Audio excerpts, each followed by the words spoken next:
Thanks for the invitation. So I will preface this saying I'm not an expert on space flight or sands or that sort of thing. I'm more of an ocular biomechanics person. I'm an engineer by training.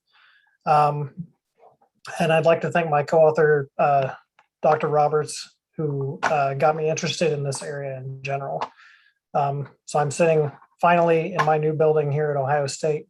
I have no disclosures, but Dr. Roberts is a consultant for Zimmer and Oculus.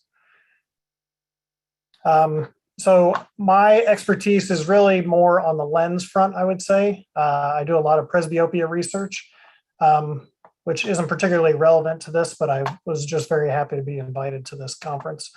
But more relevant is probably my more recent work in ocular trauma. We do lots of modeling of the entire eye, including the orbit, which is why I thought I had some insights into what might be causing SANS. We pay a lot of attention to what goes on behind the eye when we look at ocular trauma. So we've already heard what SANS is, but we haven't really figured out what causes it, I think. So that's what I'm going to dwell on today. But I just want to, again, summarize the different signs and symptoms associated with SANS, and those are optic disc edema, globe flattening, choroidal folds, cotton wool spots, decreased axial length, and a hyperopic shift seem to be the most frequent. And I think that with this hypothesis that we're going to propose today, we can unify all these symptoms by a relatively simple biomechanical model of what's going on during spaceflight. So hopefully that will lead to improved countermeasures. So if you look at the eye and orbit histologically, here we've got the eye, and then we've got a bunch of fat behind the eye, and here's the optic nerve, and then you have the extraocular muscles. So these are surrounded and encased in bone, which is obviously relatively rigid. So under normal everyday wear and tear, the fat does a really good job of protecting the eye, and it's very soft, so it allows the eye to slide backwards if you get punched in the eye or something. There's a lot of wiggle room to protect your eye back there, and it seems to work pretty well. But that may not be the case in space.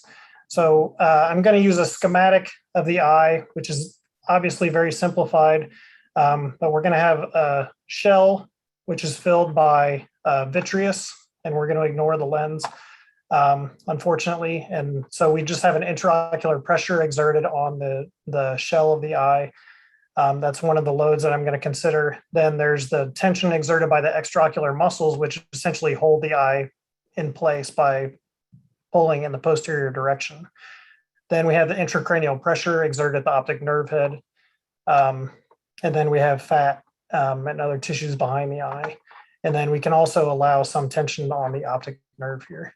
So if we take this schematic and move it into a finite element model, this is what it looks like. It's obviously very simplified, but this is a cross section. So if you cut the eye on its axis and just take half of that cross section, this is what it would look like. So here we've got the eye and the optic nerve head region, and then this is all the orbital fat. And this is just a zoomed in view of the optic nerve head.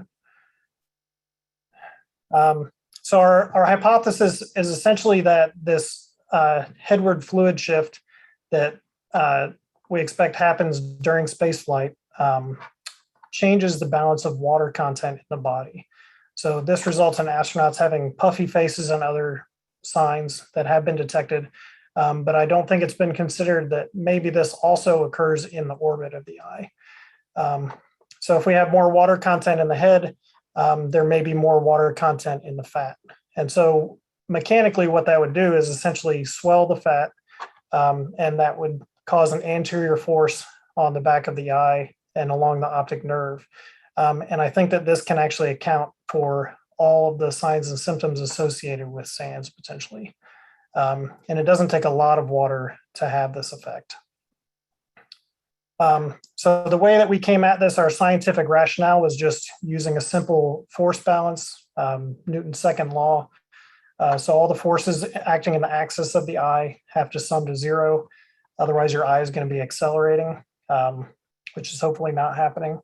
So we've got some intracranial pressure acting on the optic nerve head, some tension from the extraocular muscles, pulling backwards.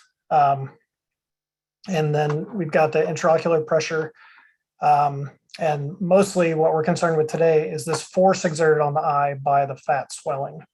And so you can actually look up what these relative contributions would be. And so for the extraocular muscles, under normal terrestrial conditions, it's 1 to 4 millinewtons, give or take. For the optic nerve, it's usually got some slack in it, so that's going to contribute 0 millinewtons. The intracranial pressure is somewhere between 0 and 2 for normal intracranial pressure, but it can go all the way up to 4.3 millinewtons if you have elevated intracranial pressure. The intraocular pressure balances itself out and contributes 0.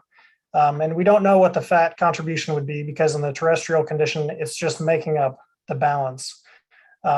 But in any case, we can simplify this to look at the idea that it's caused that the extraocular muscle tension is balanced by fat and intracranial pressure. Maybe I'll get another slide here in a minute, hopefully.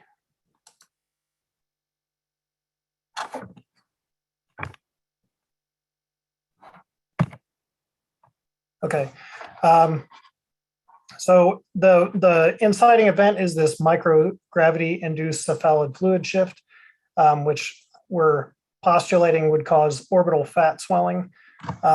And so this is going to have 2 different effects biomechanically. One is it's going to cause congestion in the orbit, and that's going to result in compression of the optic nerve and the vasculature in the orbit.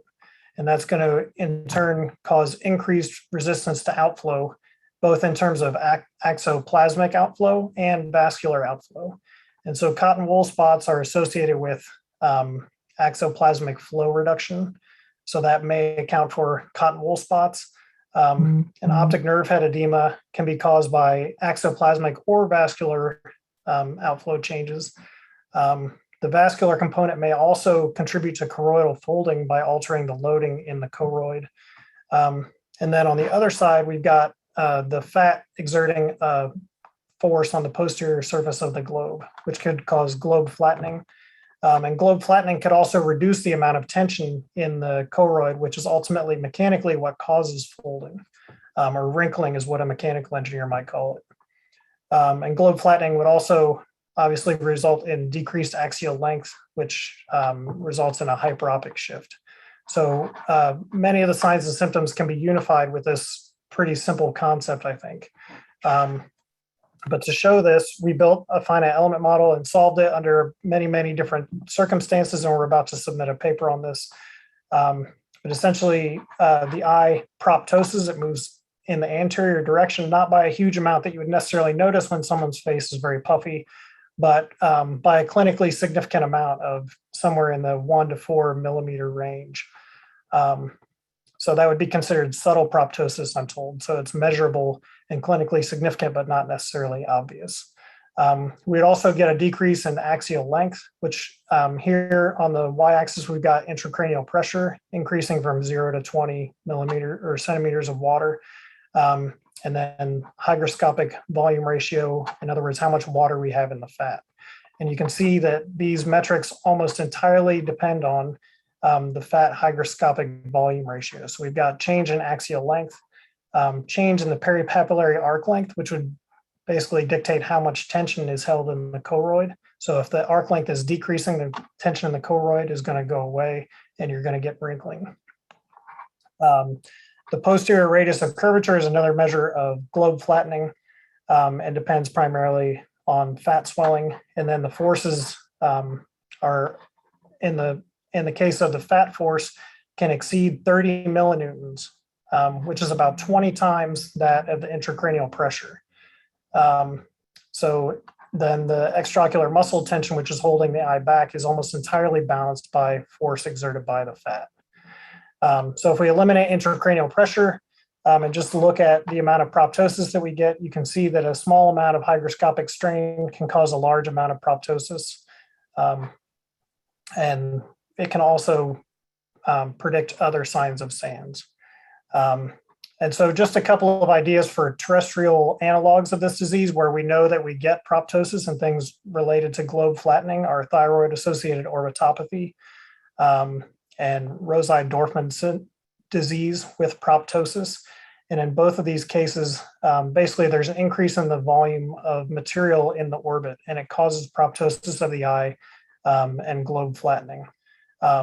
So this again shows that our hypothesis could be valid. It doesn't prove that it is, obviously, but just other things to look at. So with that, I'd like to thank the audience and also Dr. Steve Katz, who's a neuro-ophthalmologist who really walked us around behind the eye, since I've never spent any time back there. Thank you.